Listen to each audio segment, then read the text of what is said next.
It's been building for years, but nearly 6 months ago, a variety of issues finally came to the surface in Springfield. The arrival of thousands of Haitian migrants to the city in recent years put a strain on local resources. While city leaders have been working for months to solve those issues, Springfield was thrust into the national spotlight during last September's presidential debate between current President Donald Trump and former Vice President Kamala Harris. President Trump making several unverified claims. There was an unintended impact with days of unrest, a round of threats to local institutions, and a flurry of local and state resources mobilized to bolster the city's infrastructure. Since the beginning, 2 News has been there. Our local coverage included details on where the city stood before the presidential debate and how local and state leaders responded when the city received those threats. Now we're checking back for a progress report on where things stand and where the city goes from here. 2 News reporter Kajaja Hawkins has been there every step of the way, sitting down with city leaders and residents to put Springfield in the spotlight. Everybody wants change until change starts happening. That change coming in the form of more than 15,000 Haitian migrants coming to the city legally in search of jobs. That growing population dividing the city, some completely against their Haitian neighbors. If I was you, I'd be tremendously focused on doing the right thing for citizens and not all the Haitians. Okay. All the citizens are tired of this. And others in full support of the migrants and denouncing any Haitian hate.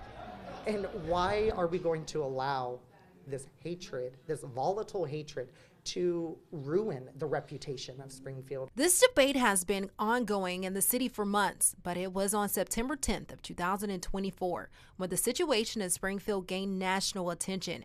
Claims by former President Donald Trump, which have since been debunked, creating a bright spotlight on the city and its ongoing issues, which included road safety, strain on city services and healthcare, and basic communication between neighbors. Springfield City Manager Brian Hegg says that he and his team sprang into action to handle community tension, hoping to keep the city's motto in mind: moving forward together. We're working to grow as a community, and we're doing that in a collaborative mindset. In 2025, the city of Springfield is expecting major economic growth, including new housing developments for the first time in decades, and a list of new investors interested in the city. Heck says Governor Mike DeWine has played a major role in that forward momentum.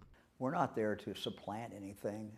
The local community has to do it. The state has pledged millions of dollars for the city. Those funds going towards helping to expand healthcare options, translation services, driving resources, and law enforcement support. We had money in regard to law enforcement. Of course, we also, as you know, had the scares and all the craziness that was going on, and there was bomb threats called into the schools. Well, that was at Wittenberg, it was Clark State, but it was also at our K through 12 schools. The tensions are still present, but those threats to public entities have dwindled. Through it all, the community is moving forward. It's just the basic level that we all have to ask ourselves at the end of the day, at the end of everything: how do we live our lives? Do we live on the side of love and good, or the side of hate?